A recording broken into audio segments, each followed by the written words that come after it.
Right, so I wanted to kind of come in here and talk about, or kind of respond to a video that Lejeune put out yesterday,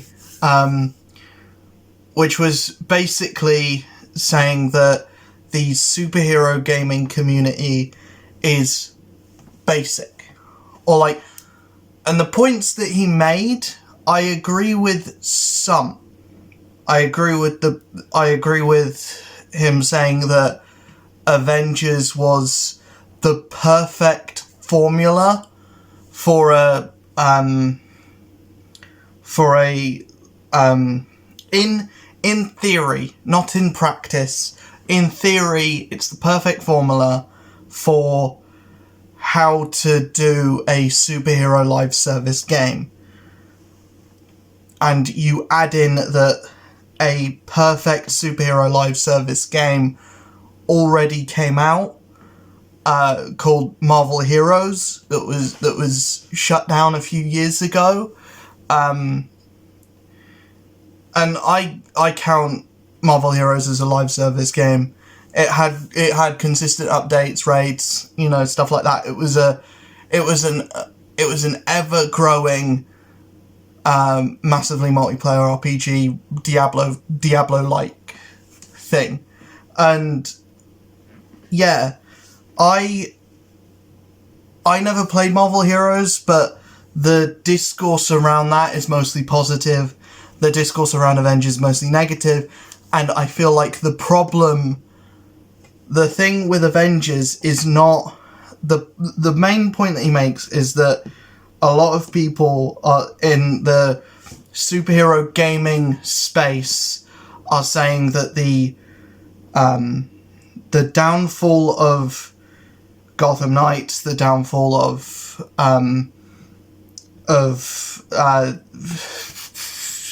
friggin' Avengers, and the reason why there's so many people speaking against Suicide Squad Kill the Justice League is because they're not Marvel Spider-Man, they're not Batman Arkham, they're not those, so therefore they can get in the bin, according to a majority of the superhero gaming community. And what I think people need to understand is that with social media and Twitter and YouTube comments and stuff like that, is that it's always the vocal minority that is saying stuff like that. I don't think it's the majority. And you also can't, I don't think you can section off superhero gaming fans from the wider zeitgeist of gaming fans. And when you look in that, games as a service, live service games, as a general rule, are usually treated with trepidation, and are usually treated with like, oh, I'm not really looking forward to that. The idea of a live service game, a game that is like evergreen, or a game that kind of will perpetually have content and give you updates, and you'll get, your bang for your buck, as it were.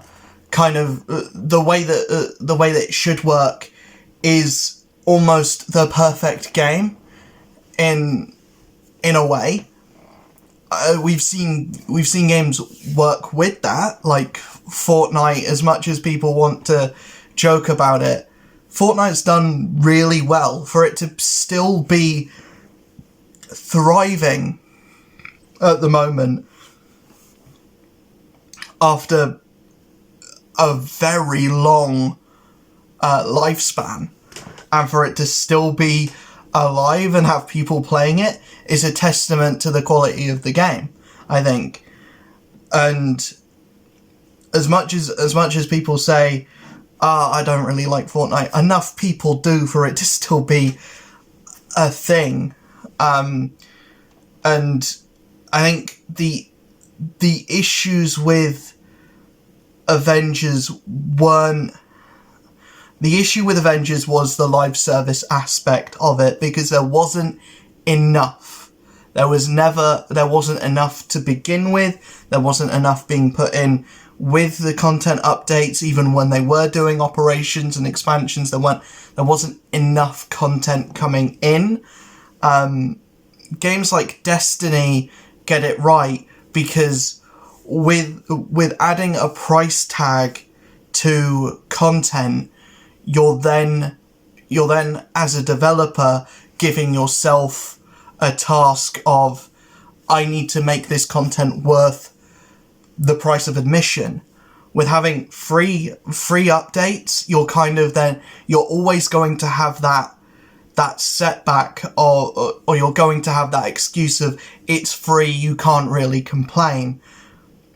But that, I think, is negligence in a way, from the developer's perspective, because you're not held to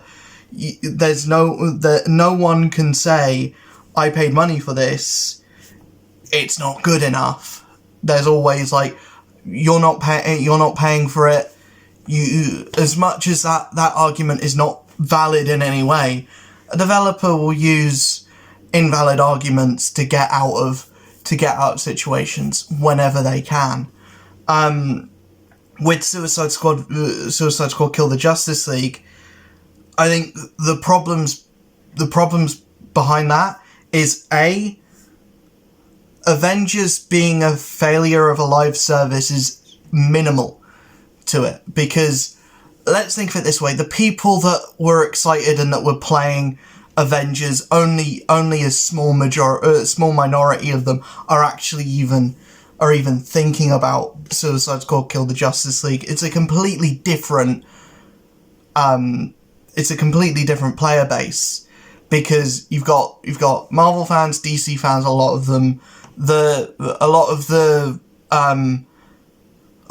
are very territorial about which one they enjoy more, or which one they're going to put their money into. And you have the various problems with WB Games. You have the issues with their copyright systems. I'm not saying that has a bearing on many people being interested or excited for these games. I know that a personal thing, the amount of times WB, the amount of times Warner Bros. Have actively like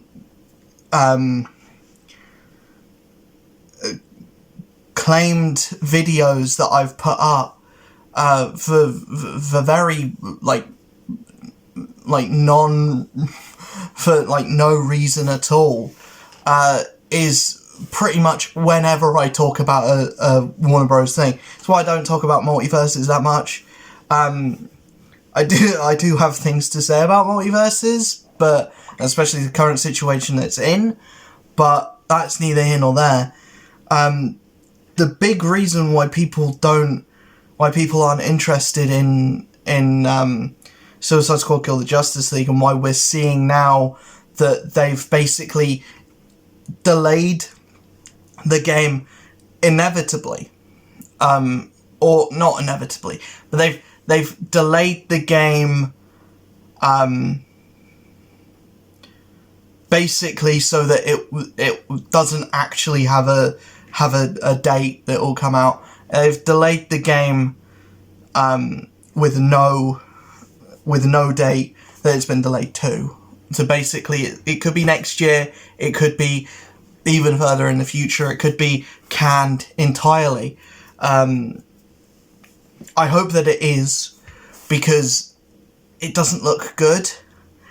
It doesn't look like a finished product. It doesn't look like it's been made by people who care about the source material, and it doesn't feel like it was made by people who are fans of the characters that are in the game. It feels like people that are fans of Batman and that are fans of shooters. And, I don't I don't think the game looks like a game that I would want to play. That's just me. That's just me personally. It has nothing to do with the live service aspect. The live service aspect of a DC supervillain-centric game that will get constant updates, that there will be new characters coming in, and the speculation of characters that will come in, and being able to test them out and being like, which character is better for this. That is a great idea and a great concept. The execution is every character's going to play the same because they're all going to be shooty bang bang characters. I'm not saying that a vast majority of the... I'm not saying that Harley and Deadshot don't work for being like characters with guns. They do. That's their whole shtick. But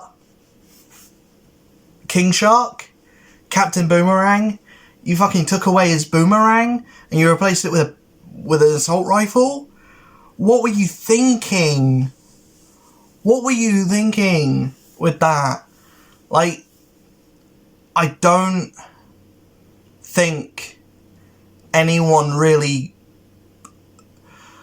It feels like someone had an idea for a completely different game and then they slapped the Batman or the DC label onto it. And also, how do you make a live service about something as like niche and as like specific as Suicide Squad kill the Justice League, unless if at the end the Justice League in the title gets crossed out and gets replaced with kills the DC universe. That's the only way I can see it going. If at the end of the game that gets crossed out for DC universe. But the big thing is that the reason behind the game being delayed is because of fan backlash and because of like wanting to make the game as good as possible when it comes out. First, the idea of of delaying a game to make sure it works when it comes out is great. I can't argue with that. Avengers should have been delayed. They should have probably done the same thing with Avengers and made sure it had some more cooking time in the oven before coming out, and maybe then it would have been a better game. But you know, the fan backlash thing, I think that's a stupid reason to not put out your game, first of all. But also the big thing and most of the discourse around it has been, you know, if they specified what the fan backlash was about, then fine. You rework it to make it so that you can play the single player content stuff that's not online. You make it so that the single player story can be experienced offline. That shouldn't take a year to do. You know, I don't know how to make games. Coding is hard. I know that because I did 2 years in a creative media course. I know that, you know, coding, you know, is difficult. So, yeah, but I know that that doesn't take a year to do with a whole team of people. And, you know, it's just... And the big conversation is the gaming community, is the superhero gaming community basic for speaking up against the live service games that are coming out, like Avengers, Suicide Squad, Kill the Justice League, and for speaking against Gotham Knights as well. I haven't played Gotham Knights yet. I want to, because for like everything around like the end game not being that good, and everything, it looks fun, and it looks like a good story, at least. And I like the idea of a game centered around the Bat family without Batman. That just seems cool to me, but the things that are being said about it that's negative is valid to me anyway. You know, everyone's going to have an opinion. If you love the game, that's fine. If you hate the game, that's fine. You can't really sit on a high horse and say, oh, people are basic for having problems with this and for saying they would have preferred an Arkham style game. And the whole like Arkham debate about Gotham Knights, that's neither here nor there. People had a taste of greatness for so long, and then with Spider-Man, Marvel's Spider-Man, the reason why people are saying that they want a single-player, story-driven superhero game is because, and the reason why Batman Arkham and Spider-Man and Marvel's Spider-Man get brought up in that conversation is because those are the ones that everyone or most people can agree on to be really good and to have been successes. You know, Marvel's Spider-Man, Spider-Man Miles Morales were both great games. The Arkham series, all of them have their merits, and all of them, Arkham Asylum, Arkham Knight are fantastic, or Arkham Asylum and Arkham City are fantastic. Arkham Origins is great when you look back at it now. At the time, it was okay, but now, great. Arkham Knight, which is, to be fair, the only one that I've actually played, I think it's a fun time. I don't mind the Batmobile sections. Are there too many? Yes. But, you know, I think everyone's going to have valid criticism. And do you know what else is one that everyone says is good? Or that everyone that I've heard that's played it has said it's good? And that I have personally, you know, sung the praises of forever? Guardians of the Galaxy.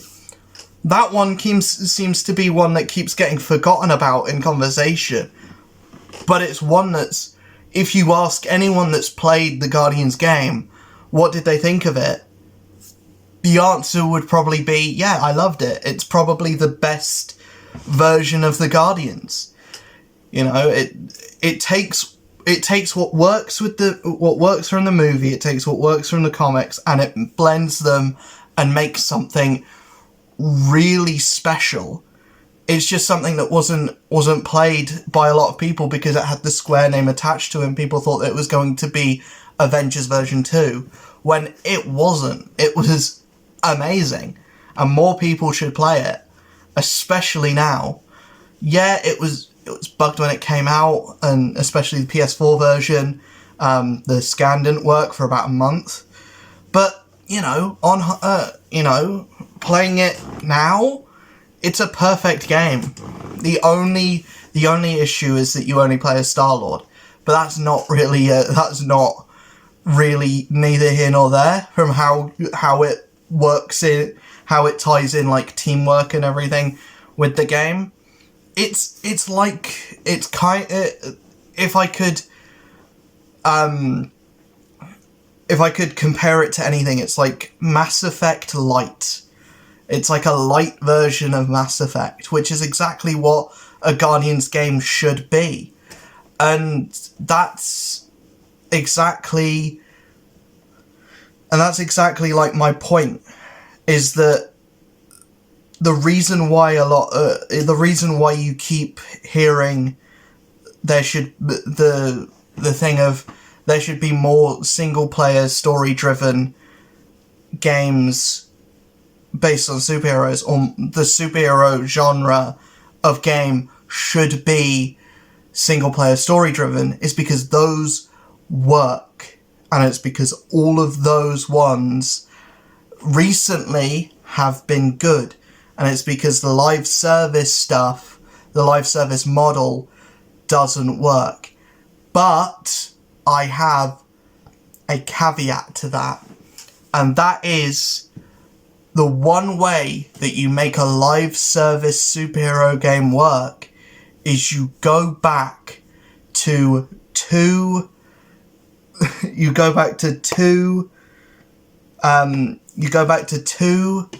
properties, two games, and you do something that I don't think Disney is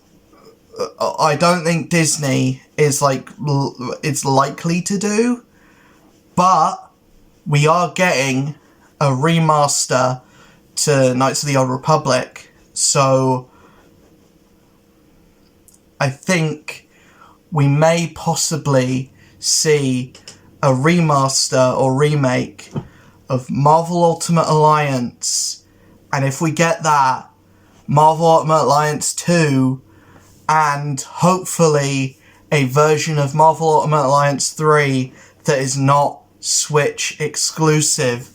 And if we get all those, Marvel Ultimate Alliance 4 is when we go our full gamut of that's what we do live service. Or the remake of Marvel Ultimate Alliance is when we go live service. We go Marvel Ultimate Alliance, the base game is exactly what we got with, and maybe we have all of the DLC characters from the original game come back as like we have all the DLC characters from the first game, like the unlockable ones in the PS2 version and the DLC ones in the PS3 version. Like we get Hulk, the villains and everything, and they're like the first of the new character drops, and then we get, you know, like Eternals, we get like more X-Men, we get like, they go full hog with it. I think that would be really cool, like get all of the Defenders in and, you know, build on the story on top of, you know, what we get in the base game. That could work really well.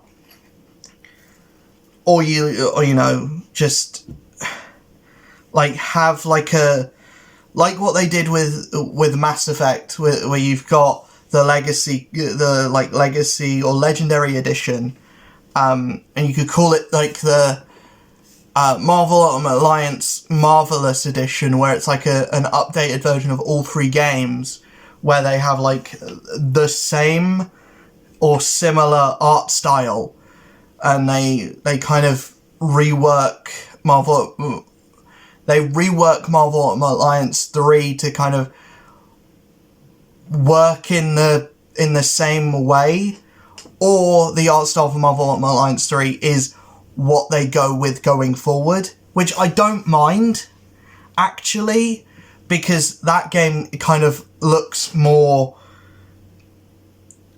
It looks right for the art style that... it looks right for the tone that they're going for.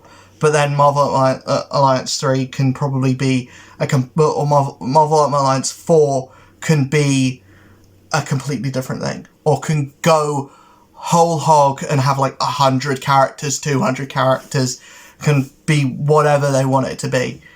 And then you have, on the DC side, you have Justice League Heroes. And I think you remake that and you put in... and you make it so that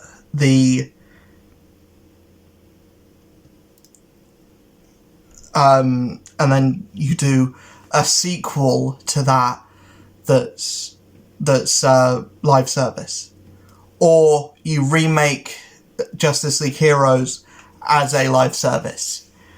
I think that's the easy solution around it, and I think it would make everyone happy, because then you get a modern version of those games that you can play on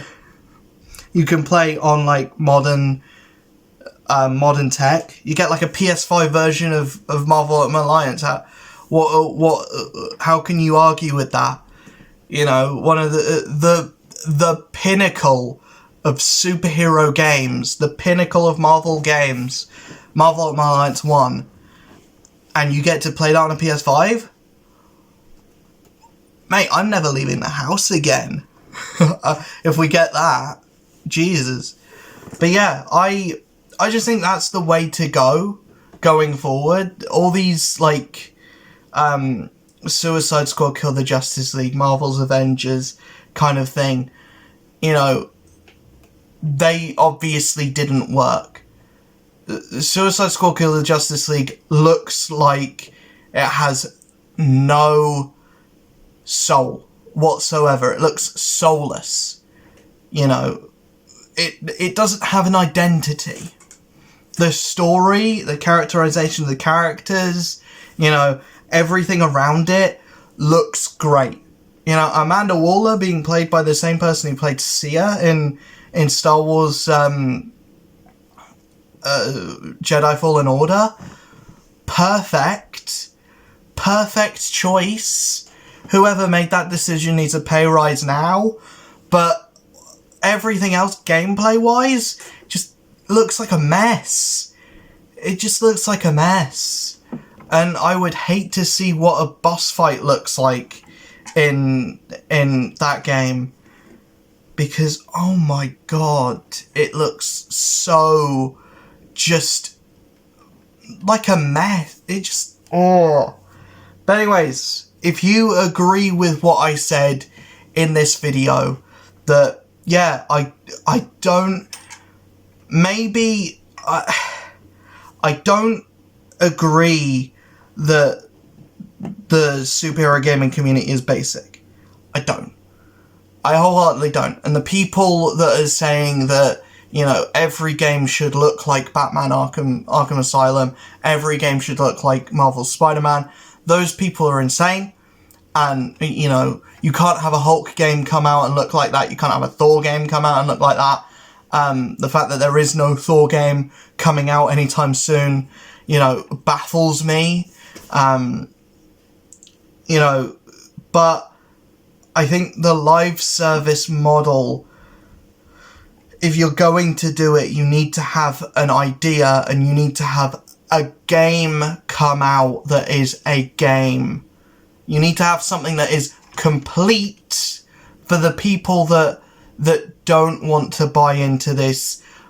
I've got to log in every day and I've got to do my dailies and I've got to, you know, get everything. I've got to, like, log in every month to do a big event, and, you know, new character comes out on this day of every month, and, like, need to get them leveled up day one. You know, the people that don't want to subscribe to that, the people who don't want to, you know, play a game like it's a magazine that they subscribe to every month. The thing is, though, with superhero games, when you're basing something off of a comic book, this kind of, like, evergreen thing is, you know, when you're drawing off of 80 years of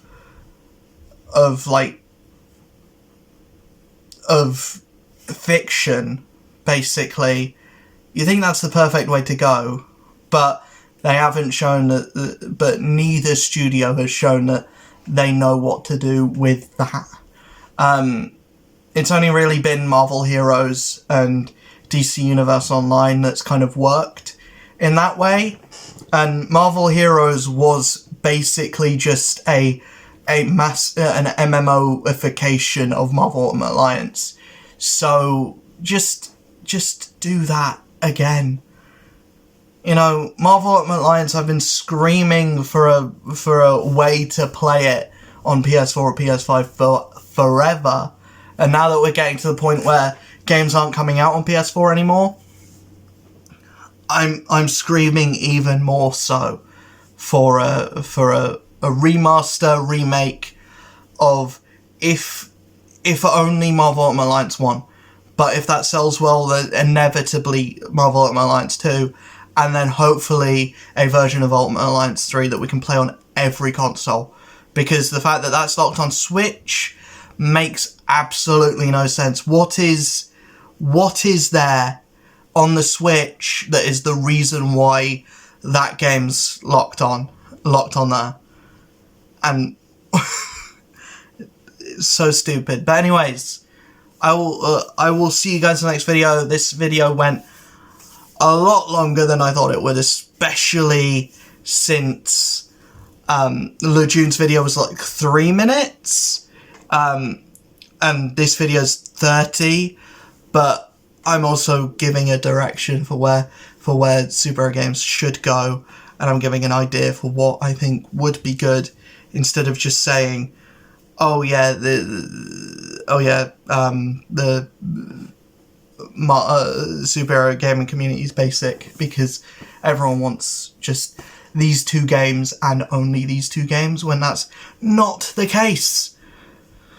People are screaming for games based on characters that are, you know, even when Avengers was alive, not necessarily thriving, but when it was alive, people were speculating new characters. There was excitement around that game. There were people that were like, I can't wait for Captain Marvel. I can't wait to see what other characters they do post that. I can't wait to see this, that, and the other. Maybe that's just the circles that I run in. Maybe if you're like a bigger creator, you're seeing more of this, like, oh yeah, it would have been better if it was just Batman Arkham, or it would have been better if it was just Spider-Man, if it was just Marvel Spider-Man.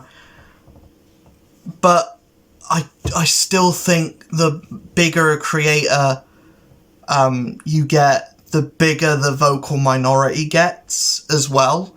So I don't think you can kind of base everything on that. You can't base everything on the stuff that the vocal minority is saying, because there is the majority of people playing these games don't post to Twitter. The majority of people playing these games don't film it and put it on Twitch. Don't comment in comment sections. The majority of people who play these games are quiet, are probably in Discord, and that's it, you know. And maybe I'm blind to the people that are saying that. Maybe because I wasn't in the Avengers Discord. Maybe because I'm not in the Discord for Suicide Squad Kill the Justice League. Maybe because I'm not in a lot of these game-specific Discord communities. Maybe because my own community was never that vocal about Avengers anyway. Maybe because my own community isn't that vocal about superhero games, weirdly enough. And maybe because my own community is very quiet about a lot of things. Maybe that's why I never saw any of these takes. But, you know, I just don't think as many people have been saying, oh yeah, every superhero game needs to be like Spider-Man. I can subscribe to the idea, and I can understand the idea of, yes, superhero games are better when they are single player story driven things, because they have been. Guardians was amazing, Spider-Man was amazing, the Arkham series was amazing. I think that argument is valid, because they have been better. They have. And Gotham Knights, when it's just a story-driven game, I think it's a fun. I think it could be. I can see it being a fun time, and I can see why people were into it. the whole thing, the only thing that I can think of that is valid is like people not giving a chance for Midnight Suns. But then again, it's turn-based, and turn-based things can alienate a lot of people, and a lot of people just aren't into RPGs, and aren't into role-playing stuff, and aren't into games that take like 300 hours to beat. For me, that's my perfect thing, and I can't wait until it comes out on PS4. I can't wait to be able to sink my teeth into it. But I think a lot of people are not just in like the gaming sphere, but not just in like the superhero gaming sphere, but I think in the gaming sphere in general, just we've come out of an age of turn-based stuff, and people aren't into it anymore, and that's honestly a shame, because you're missing out on some really good games because of it. But you know, we're living in a TikTok era where people want fast, snappy, people want like really quick combat, people want to be pressing buttons all the time, and I can understand that, and people want Souls. The fact that there is no like Dark Souls or Souls like superhero game, I think Blade would be the perfect character to do that with. Then you're pretty much just doing Bloodborne. But I think that's the perfect character to do it with. Like a Blade Souls-like just seems like match made in heaven for me. Hopefully when that Blade movie comes out, people start looking at that character and being like, we can do some cool things with him. But yeah, hopefully you enjoyed this video. Hopefully if you did make it this far, thank you for making it this far into the video as well. Hit that like button, hit that subscribe button, hit that notification bell if you haven't already. I'll see you guys in the next video, where I will talk about the current run of Ghost Rider, because it's been pretty good. I also want to start a new LP. I want to start a new Let's Play. So let me know in the comments below what games you want to see me play on the channel. I'm keeping... I'm kind of, at the moment, looking for games that are level-based.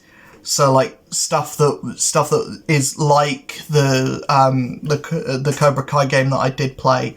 Stuff that, like, I can do a level per part, just because it's a lot easier than doing, like, an open-world thing. But let me know in the comments below what games you want to see me play. I will see you guys in the next video. Hopefully you enjoyed this one. Peace.